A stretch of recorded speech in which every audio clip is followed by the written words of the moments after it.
welcome to another edition of the Complete Sports Update. Here we will be bringing to you the latest and trendy stories in the world of sports. I am Success Irisama and I have here with me Habib Kuranga. Just a fortnight ago, the summer transfer window was open and players are moving across various leagues in the world, ranging from the European leagues and also the Middle East, notably the Saudi Arabian Pro League. Where do you think your club needs to strengthen to go all the way and achieve success in the upcoming 2023-2024 season? With the opening of the summer transfer window, where do you think the top clubs need to strengthen before the start of the new season? Starting with the trebles winners, Manchester City, do you think Pep Guardiola still needs to beef his squad? Yeah, of course, Pep Guardiola really needs to beef his squad. Yeah, Manchester City are treble winners last season. Of course, they want to build on that success. Players have already left. You talk about Ilkay Gundogan already. Yeah, he has already left for Barcelona. And also looking at Manchester City, there are still some players that are likely to move. You see a player like Bernardo Silva and also Riyad Mahrez. Purportedly say that he's going to leave to Saudi Arabia. So to be honest with you, I think Manchester City really need to beef up their squad. They just need to start with a defensive line. You look at Emre Laporte also is that kind of player that is looking for playing time. He also wants to leave. So Manchester City, I think they really need to strengthen, number one, their defensive line. Also the midfield department also needs to be strengthened, and also maybe one attacker should be added, provided Riyad Mahrez also leaves. So to be honest with you, I think Manchester City, if they want to build up their success build up upon their success of last season, come this next season, I think they really need to up their squad. Okay, let's look into what Liverpool and Manchester United needs to knock off Manchester City. Yeah, I think Liverpool have had some smart businesses this summer. They've signed Alexis McAllister from Brighton and Hove Albion, and also Dominic Szoboszlai from RB Leipzig. And these two signings, I think they are statement signings, because Liverpool last season, majority of their problem is actually from the midfield, and they've signed two midfielders. But I still think that they still need to sign one additional midfielder, maybe one that can play the holding midfield position. To provide competition for Fabinho Tavares in that position.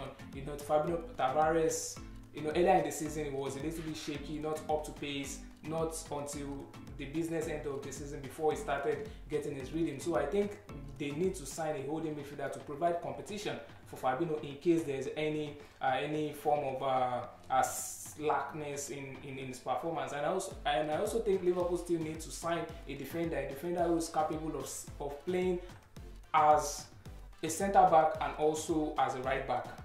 Someone like maybe Benjamin Pavard of Bayern Munich, can actually be that kind of a signing that will fill that void, because you see Trent Alexander-Arnold. I don't think Trent Alexander-Arnold can future really lies in defense now. I think with his performance, playing as an inverted right back last season, I think he's going to be more like a full-time midfielder this season because of his exploits with Liverpool towards the end of the season, and also with England in the European qualifiers. So I think he will play as a midfielder. So if Liverpool can sign a defender capable of playing as a right back to provide cover for Alexander-Arnold in the right back position, I think it will be good. And for Manchester United, I think Manchester United really need two major signings. After they've signed Mason Mount, I think they really need to sign a goalkeeper and also a centre forward. Yes, there have been rumours about Rasmus Højlund of Atalanta in Italy. So I still think that kind of player is not really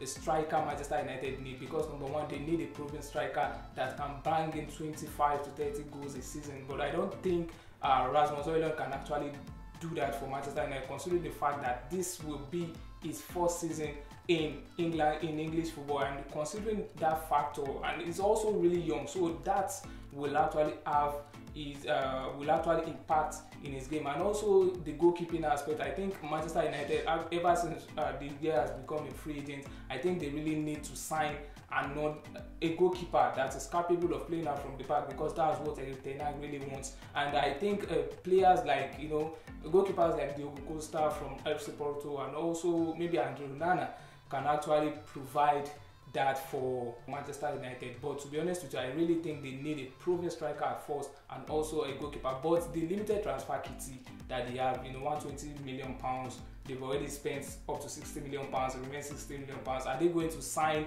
two players with £60 million, two proven players in two crucial positions? I think that's another question to ask. So Manchester United really need to find a way to sell players in order to provide more funds to sign these players for these crucial positions. Do you think Arsenal can mount a title challenge next season with Champions League football at hand? Where do you think they can be strengthened? Yeah, I think first of all, Arsenal, I think they can mount a title, challenge next season. Yes, they can. Who says they can't? Considering the amount of players they've actually signed, I think they've signed 2 players and they're on the verge of signing one. Okay, they have not confirmed the signing of Declan Rice from West Ham, but they've confirmed the signing of Kai Havertz from Chelsea. So they're on the verge of signing Declan Rice from West Ham United and also Jurgen Timber from Ajax FC. So these 2 players are actually from 2 crucial positions also, the defensive line and also in the midfield. You look at Arsenal last season, towards the end of last season, one of their problems towards the end of last season was the defense. Ever since William Saliba was out injured, Arsenal have been shaky in the defense, so they need a proper cover for these players, and also a player that is capable of playing 2 or 3 positions. And Jurgen Timber is that kind of player that can play both as a right back and also as a centre back. So this is actually a major signing for Arsenal if they can be able to pull that one through. And also for Declan Rice, there have been rumors that Thomas Partey will also be leaving alongside Granit Xhaka. So they need a particular player that can be able to play both positions, both as a box-to-box midfielder and also as a holding midfielder. So I think Declan Rice can actually play both positions. But Arsenal really need to sign another midfielder if it is true that both Thomas Partey and Granit Xhaka will be leaving at before the end of this transfer window. And also the signing of Kai Havertz, I think, is actually a good one. You see Kai Havertz, who can play in various positions. He can play as an attacking midfielder and also as a centre for, considering the fact that he has actually played with in that position with Chelsea. So to be honest with you, I think those signings are actually ideal signings by Mikel Arteta, but I still think that Edu Gaspar and Mikel Arteta really need to sign one more midfielder to be able to, have that thickness and that squad depth going all the way to mount a title challenge and also to go all the way to, to provide more competition in the UEFA Champions League. Okay, what about Real Madrid and Barcelona? Well, I think for Real Madrid, Real Madrid really needs to sign some players. Karim Benzema is already out of the team, going to Saudi Arabia also.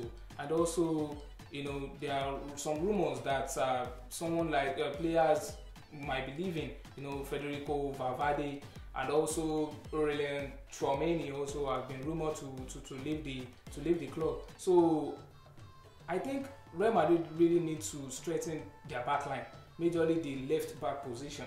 Yeah, they don't really have that traditional level. You talk about Ferland Mendy is always in and out of the squad, always out injured, and you also have a player that is kind of deputizing for him, in the person of Eduardo Camavinga, and also you have Nacho Fernandez also there. So I think they really need a strong backup, more like a strong left back. Someone like Kieran Tierney can actually be an ideal signing for Real Madrid, but considering the injury history of Kieran Tierney also, I really don't think he should be able to Carlo Ancelotti should be able to go all the way to sign him. And I think Real Madrid really needs a .9. Yeah, Joselu has been signed, but Joselu cannot fill up the shoes of Karim Benzema, to be honest with you. You know, they just really need to sign a proper striker. And if they are to go and sign a proper striker, I will think of them to sign Kylian Mbappe, because Kylian Mbappe has also been rumored to leave Paris Saint-Germain at the end of the season, and he is likely to move to Real Madrid. So if Real Madrid can sign these players, I think they will be able to go all gun blazing next season. And for Barcelona, to be honest, with their financial status at recent times, I don't think Barcelona, can actually sign, players without selling. They actually need to sell before signing. So to be honest with you, I don't really think I can actually be able to delve into the issue at Barcelona. But if I can actually say, I think Barcelona really needs to sign a right back. Jules Koundé has been deputized in that right back position, but they still need a player that can be able to, go all out, forward and also backward at the same time. But I just see Jules Koundé to be a certain player to have a centre back pairing with Ronald Araujo, at the base of the defensive line of Barcelona, and they can just sign a right back and also pair him with Alejandro Brady at the left back position. So I think if Barcelona can be able to pull that, and also maybe sign a player that's capable of operating in the wing and also in the centre forward position, I think it will be able to give them the edge to go all the way, also to maintain their league title, to defend their league title, and also to go into the Champions League with huge confidence. Thank you, Habib, for the nice previews. Pleasure all mine. We've come to the end of this edition. See you next week. Bye.